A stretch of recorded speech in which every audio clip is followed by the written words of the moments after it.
Welcome to the first episode of the Flip Flop Spanish podcast. I'm your host, Jake Gose.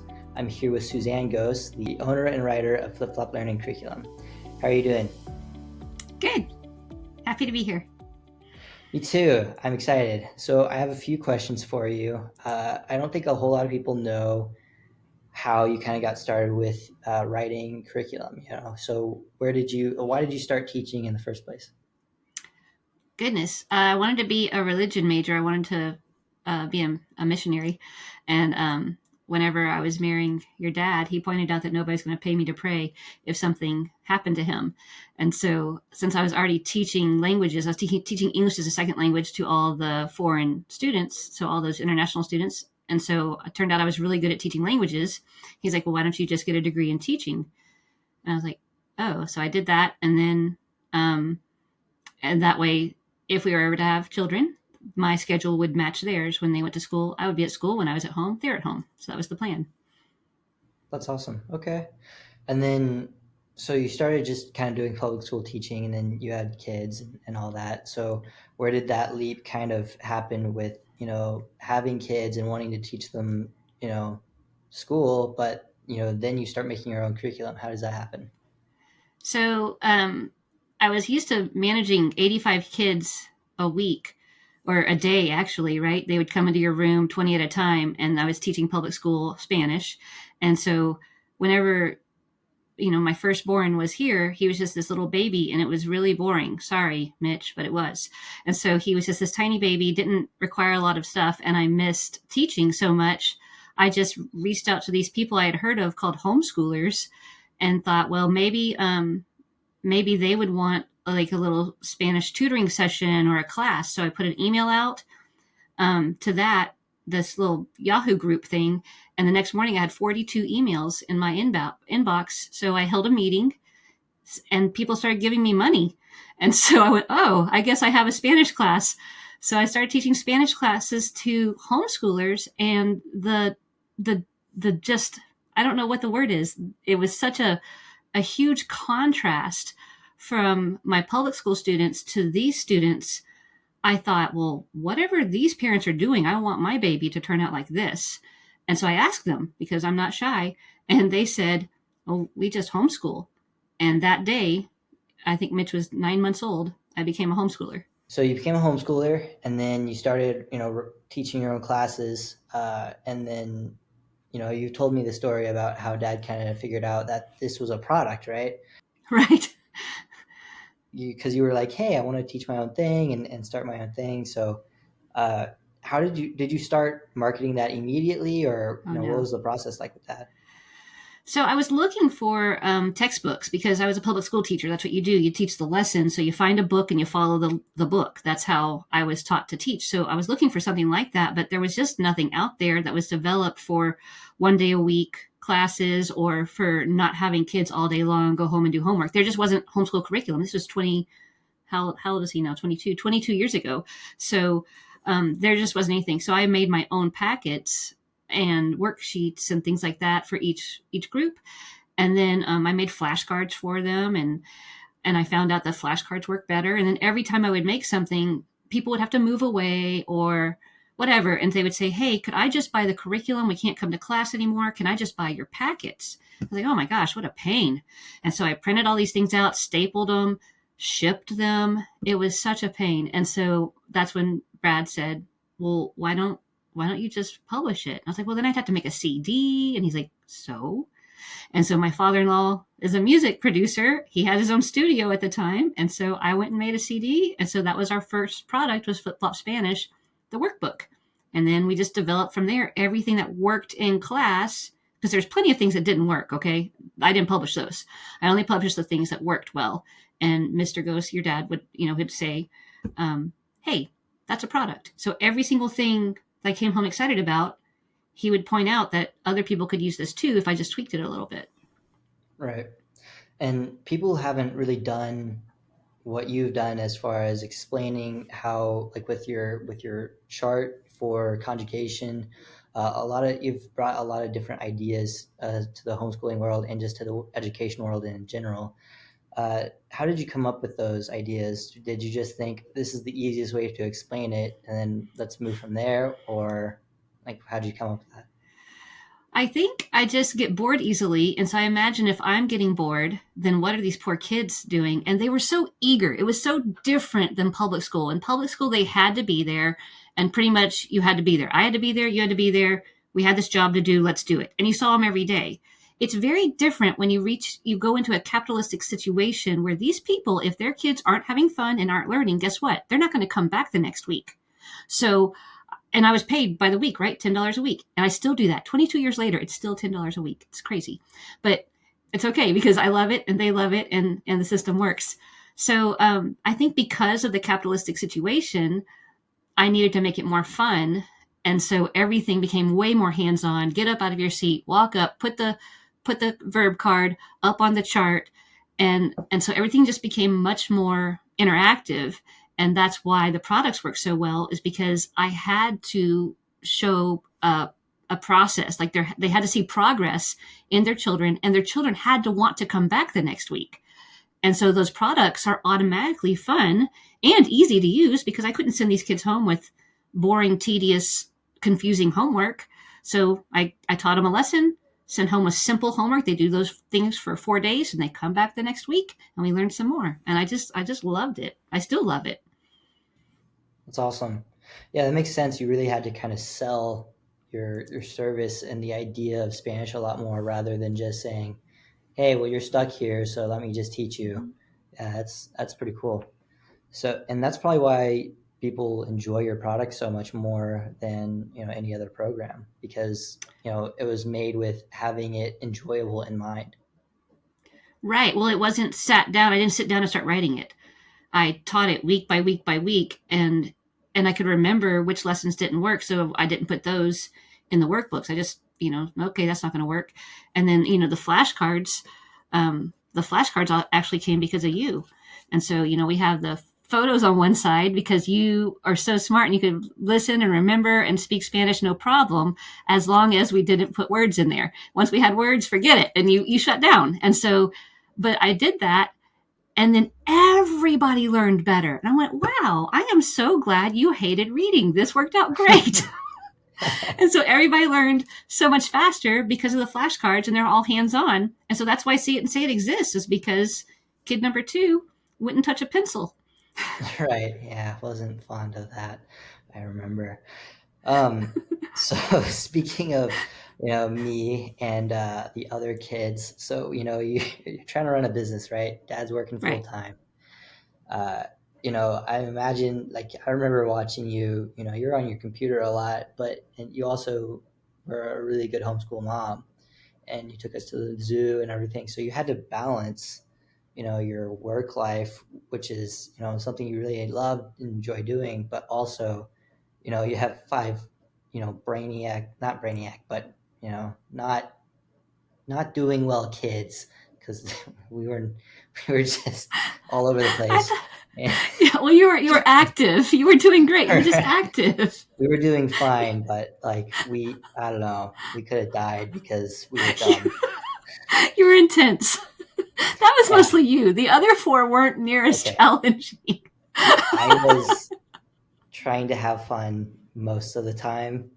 So I don't know. I would say we worked as a team, but if it was just me, then that's fine. All Anyway, so right. Okay. taking that, how did you kind of balance that? Did you just say like it's okay to be slow progress and slow moving? Uh, I mean, like, because what can you do? Oh, for my business, yeah, yeah, it was just very, very organic. And so, what a benefit! Yeah, Daddy was working full time, 80 hours a week, things like that. I was, nursing babies and having, 5 babies within 6.5 years, and taking y'all with me a lot of times. I don't know if you remember that, taking you to different people's houses. You would play in the backyard while I taught her kids Spanish in the kitchen, or you would go to horseback riding lessons while I taught the high schoolers inside. And so it was always bartering, things like that. But yeah, I did most of my work for the curriculum creation late at night or way early in the morning. That was my best time. I'd get up at 5 a.m. Y'all, I don't know if you remember, you weren't allowed to come out of your room till 7:30 a.m. And so, okay. So, So that 7:30 is when, okay, everything was shut down and here we go for homeschooling. And so we got the day going, and then we had downtime at 2 o'clock, right? So everybody went to either nap, or you went to your room to play or read quietly, but you couldn't like make any noise at 2 o'clock. Well, that was another hour for me to answer emails, things like that. And then you'd all be ready to go again at 3:30. We'd have some fun, play outside, get dinner going, and then you'd go to bed again, and I'd start it all over again. But Brad was there the whole time supporting it, and it was my me time. I loved it. If I didn't enjoy it, the business would not exist, because I would have had nothing at the end. But this was kind of like, some women went shopping, some people like doing facials or getting their nails done, or I don't know, book clubs. I love creating curriculum, and so that was my me time. That's awesome. Yeah, I think that's super important. Uh, I you listen to it on the Hit the Gas podcast, and we talk about kind of like how to start a business and why, like what the right reasons are, and those are exactly the right reasons. You have to love what you're doing, otherwise it won't go Yeah. anywhere. So it's Right. kind of like this super, like it was just a perfect storm of, you love doing it, you had the best ideas, and you had the support from dad, and now Right. you have a great product that everybody loves, and it's really helping a lot of people, especially kids like me who had a lot of hard times learning. Um, so, You didn't have a hard time learning. You had a hard time learning stuff you didn't want to know. right. Stuff you wanted Well, to know, you knew all that like that. It was stuff that we thought you needed to know. So no, you did not have a hard time learning. You just did not. You had a hard time doing school. well, all right. I guess I'll agree with that since you're my Okay. mother. So, whatever. Last question, and then I will let you get back to writing whatever else you're writing. uh, I'm making Valentine's cards today. I'm making bilingual Valentine's cards. I'm having oh, fun. nice. Yeah. Okay, great. The kids that I recorded for your commercial were doing your board game, which I had never seen before. So I was super jealous. I was like, I need to get to use that. Like, the heck? I know. That's funny. Sorry. I was busy keeping you from dying. It's okay. Remember that rope swing? That was fun. Yes. Let's not talk about it. And Why? all the trees that y'all climbed. The number of times I would say, Jake, Jake, and your voice would come from way up high. Oh, no. Yeah, yeah. I only fell once, and that was fun. The branches caught me. Anyway, all right, we'll get back on track. I'm sorry. Okay. So with you have 5 kids, and you said you enjoyed it, but there had been very hard times with it. What were some of like big challenges that you faced? Either financially with job change or whatever, or just burnout with you're dealing with 5 kids, and that's enough for anybody on top of running a business. Let's see. The biggest obstacles, I think, was just making it there, like making it to like, you have to invest money in order for a business to grow. And so everybody understands this. Everybody understands, oh, I have to spend money to make money.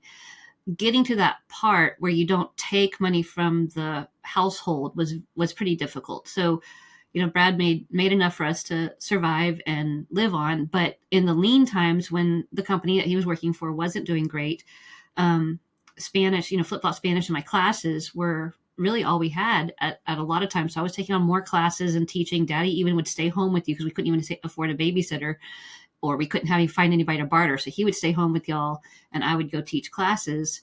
And there were, it's just a dry time, and so I'm creating curriculum, but I can't publish it, and so that's very frustrating, to have all these ideas and not have a vehicle to get it to everybody. So once everything became more stable on the household side, then my money that I had from Flip Flop Spanish went right back into the business. And so that's when I got to start doing conventions, traveling. And there's a lot of times we'd go to the hotel, we'd pay for the booth. I got there and I got home and we would break even. I didn't make a dime Wow. on many, many of my first probably 2 years of conventions. Nobody knew Flip Flop Spanish. And I didn't have the right signs. I didn't know anything. So mentors, people like David Hazel from My Father's World, Mr. Demi from Matthew Seed, they came by and they encouraged me, and they told me hard things I needed to hear. Hey, your sign is terrible. You need to fix that. It said flip flop learning. And people are like, "Are you selling flip flops? What is this?" And I was like, "No, it's Spanish." He's like, "Why doesn't your sign say Spanish?" I went, "Uh, uh, yeah, but I didn't have the money for a new sign." So Right. there's a lot of gutting obstacles like that becoming a business owner. But the wonderful thing is, whether or not I sold workbooks that day, because at the time it was just workbooks, um, we still ate. So that was the benefit, is that none of the money that I made was never, not never, but at that point, we didn't depend on it. So fast forward a decade, and now it's much, much easier because of all those hardships during the slow time to learn how to market, learn how to do a good job, listen to criticism, do what they say, right? Make the changes they say to make. And then now I have all this free time because I only have 2 kids left, and everybody's self-sufficient, and they help. They run the booth for me, and I can go to lunch. Right. Yeah, I remember going on sale or convention sales and doing all that. That was fun. Awesome. That's great. Yeah, I mean a lot of people, they struggle for the first 5-6 years before they ever start making a profit. So it's cool that, because now that's y'all's main source of income, right? Or It's our only source of income. Yeah, yeah. Brad works for me now, and Flip Flop Spanish is a true family business. The kids do the distribution, the convention sales. I mean, I have a young professional podcast engineer who's helping me with my podcast. yes, ma'am. So one last question, and then I'll let you go. But I thought it would be fun if you did like a piece of advice for either a homeschool mom out there or just someone who's maybe they started having kids. What would you tell them? Um, I would say anytime they say the word should, try to let go of that. There is no should. I really beat myself up a lot. Like, the kids should be in bed by 7:30. The kids should have matching socks. The kids should, whatever it is. There's a lot of shoulds that we put on ourselves, and nobody else is paying attention, nor do they care. And so a lot of our own enemy is, as a mother, as a young girl, you grow up thinking, this is how it's going to be. This is how it should be. And so you really develop this kind of picture and movie in your life of what it will look like. And the thing is, it's not going to look like that. And the more you try to shove it into, I mean, we didn't know how many kids we're going to have. We didn't know anything about anything. I'm so grateful we have 5 for 5 healthy children. And I'm so grateful that, our marriage is still going strong and intact, but it wasn't always easy. And a lot of that problem was because of my attitude, my expectation of what a homeschooler should do, what a Christian should do, what a Texan should do. And I made a lot of strife for myself that it just didn't need to exist. I so wish somebody could have sat me down and said, "Suzanne, it's a lot easier than you're making it. And it's all your own rules. Stop making these rules and you won't have to break them." Wow, that's great. That's great advice. Please like the video, hit subscribe, visit flipflopspanish.com or flipflop learning, and check out the See It and Say It product. It's for ages 3 to 93, I believe, right? Yep. We Yep. actually had a 93-year-old tested out and a 3-year-old. So it's tried and true, and it's great fun for your whole family. So thanks for watching. We'll catch you next time. Thanks.